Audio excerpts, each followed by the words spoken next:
नमस्कार दोस्तों, आपके अपने यूट्यूब चैनल में आपका स्वागत है। तो दोस्तों, आज हम रीजनिंग का अपने सिटिंग अरेंजमेंट से रिलेटेड वेरी इंपॉर्टेंट क्वेश्चन करने वाले हैं। तो देखिए, ये एक सिटिंग अरेंजमेंट का शानदार क्वेश्चन है। तो चलो स्टार्ट करते हैं इस क्वेश्चन को सॉल्व करना। तो देखिए, यहाँ पे इस क्वेश्चन में क्या दे रखा है कि ACDGEP एक उत्तरोन्मुख होकर एक सीधी पंक्ति में बैठा है। मतलब यहाँ पे एक सीधी पंक्ति के अंदर बैठा है। तो यहाँ पे आप देख सकते हो, सीधी पंक्ति की जैसे बात करें तो यहाँ पे ये एक सीधी पंक्ति में, ओके। अब यहाँ पे सीधी पंक्ति में जैसे ही बैठे हैं, कितने व्यक्ति हैं यहाँ पे? ACDGEP मतलब यहाँ पे 6 व्यक्ति है। कितने व्यक्ति है? सबसे पहला पॉइंट यहाँ पे 6 पर्सन है, ओके। फिर यहाँ पे बोला है कि AG के दाएं तीसरा है, ना A और ना ही G पंक्ति के अंतिम छोर पे। मतलब यहाँ पे जो अंतिम जो छोर है, यहाँ पे ना यहाँ पे A बैठा है, ना यहाँ पे G बैठा है। मतलब इन दोनों छोरों पे A और G नहीं है। तो टोटल यहाँ व्यक्ति देखे तो 6 हैं। तो ये 2 हो गए, ये 3, ये 4, ये 5 और ये 6। तो अब यहाँ पे क्या कहा है कि G के दाएं तीसरा, और ये सब उत्तर की ओर मुँह करके बैठे हैं। तो जैसे कि आपको पता रखना है, ये यहाँ पे डायरेक्शन ये इस तरीके से फेस कर रखा है। तो ये जो है अपने उत्तर दिशा में।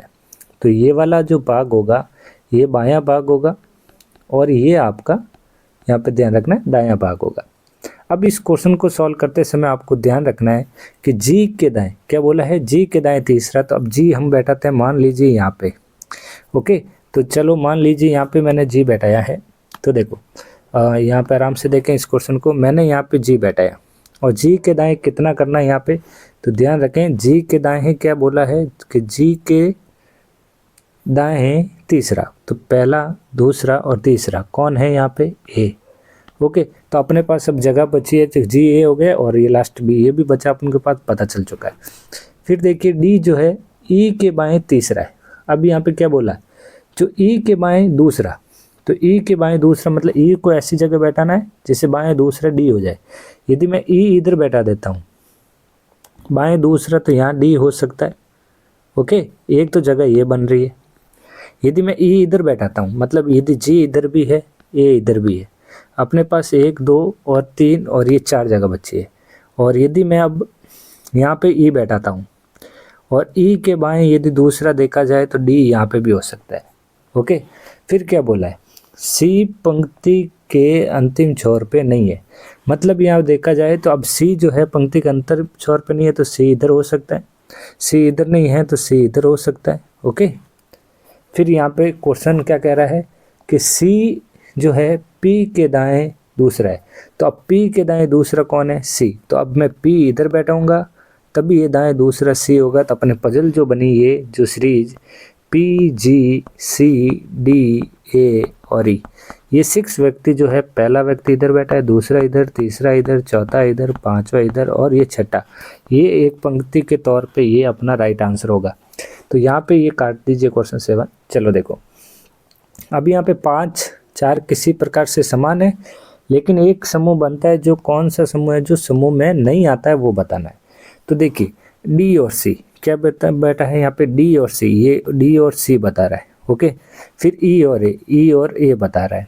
फिर G और P, और G और ये P यहाँ पे बता रहा है, और G और C, और G और C यहाँ पे बता रहा है। अब यहाँ पे आपको क्या समझना होगा? तो देखिए, आपको पता होना चाहिए। देखिए D के बाएं है C, तो D के बाएं कौन है? C है।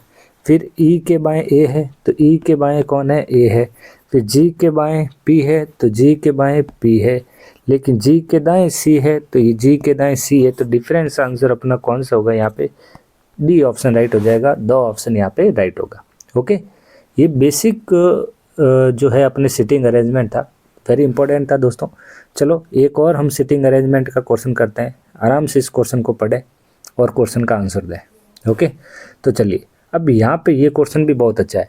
इस क्वेश्चन में क्या कहा है? देखिए, इस क्वेश्चन में बोला है PQRSTVWZ, मतलब 3, 3, 6, 7, 8 व्यक्ति जो है केंद्र की ओर मुंह करके एक वर्त में बैठे हैं। मतलब एक वर्त के अंदर बैठे हैं। मतलब यहाँ पे एक सर्कल के अंदर यहाँ पे कितने व्यक्ति बैठे हैं वो आपको ध्यान रखना है। टोटल यहाँ पे 8 व्यक्ति बैठे हैं। चलो बैठाते हैं 8 व्यक्ति को। देखिए, ये पहला व्यक्ति, ये दूसरा, ये तीसरा, ये चौथा, ये पांचवा, ये छठा और ये सातवां, आठवां। 8 व्यक्ति होने के बाद देखिए क्वेश्चन का सबसे पहली कंडीशन आर जो है पी के बाएं चौथा है। अब यहाँ पी कहीं पे भी बैठा दीजिए और पी के यहाँ पे क्या बोला है, बाएं चौथा। तो बाएं चौथा मतलब पहला, दूसरा, तीसरा, चौथा, यहाँ पे आर आ जाएगा। ओके, तो बाएं चलना था इस तरीके से। तो ये बायां भाग हो गया जब केंद्र की ओर मुंह करके बैठे हैं, ये सारे जो है केंद्र की ओर मुंह है। ओके, तो केंद्र की ओर मुंह होने के बाद ये दायां वाला पार्ट हो जाता है और वो बायां वाला। ओके, अब क्या बोला है, जो एस के दाएं दूसरा है। अब जो का जो संबंध होता है दोस्तों हमेशा नज़दीक पर्सन के लिए होता है, जो है पी। तो एस के दाएं दूसरा पी है, तो एस के दाएं दूसरा, तो एस इधर होगा तभी ये दायां यहाँ पे क्या हो जाएगा, ये पी हो जाएगा। फिर बोला है एस के दाएं चौथा वी है, तो एस के दाएं चौथा, तो ये पहला, ये दूसरा, तीसरा और चौथा, यहाँ कौन हो गया, वी हो गया। ओके, फिर क्या बोला है कि डब्लू है जो, क्यू है जो डब्लू के बाएं चौथा है। अब डब्लू के बाएं चौथा कौन है, यहाँ पे क्यू। तो अब डब्लू कहाँ बैठा है, अभी कोई डिसीजन है, लेकिन क्या कह रहा है, जो पी और एस का निकटतम पड़ोसी नहीं है। अब पी का और एस का, पी का इधर इधर नहीं आएगा, मतलब इधर आना पॉसिबल नहीं है, इधर आना पॉसिबल नहीं है, इधर आना पॉसिबल नहीं है। कौन, डब्लू। तो डब्लू कहाँ आ सकता है, अपना लास्ट एक ही हथियार बचा है डब्लू के लिए, ये वाली जगह। और डब्लू के बाएं चौथा जब है क्यू, तो पहला, दूसरा, तीसरा, चौथा, अब यहाँ आ जाएगा क्यू। ओके, जेड आर का निकटतम पड़ोसी नहीं है, तो जेड जो है आर का निकटतम पड़ोसी नहीं है, तो जेड आ जाएगा इधर। जो पीछे जो कैंडिडेट बचा है, कौन बचा है, टी बचा है, तो टी आ जाएगा इधर। तो अपनी ये जो सीरीज बनी है, तो आराम से इसको देखें किस तरीके से बनी। ये एक सर्कल था, फिर ये 8 व्यक्ति बैठ गए थे और अपना जो आंसर बना इसका, यहाँ पी बैठा है, यहाँ जेड बैठा है, यहाँ वी बैठा है, देखिए यहाँ वी बैठा है, यहाँ डब्लू और यहाँ आर, यहाँ टी और यहाँ एस और यहाँ क्यू। अब यहाँ क्वेश्चन क्या कह रहा है, यदि पी से शुरू करते हुए सभी अक्षरों को घड़ी की चलने की दिशा में अंग्रेजी वर्णमाला क्रम में बैठाया जाए, कितने व्यक्ति का स्थान नहीं बदलेगा, वो बताना है। कहाँ से, पी से और घड़ी की दिशा की ओर।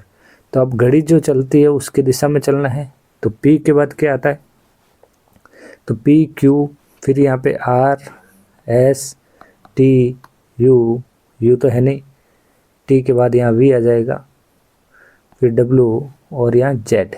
तो देखिए स्थान किसका नहीं बदलेगा, देखिए पी का नहीं बदला, क्यू का नहीं बदला और जेड का नहीं बदला, बाकी सभी का स्थान परिवर्तन हुआ। तो यहाँ बोला स्थान नहीं बदलेगा, वो बताना है।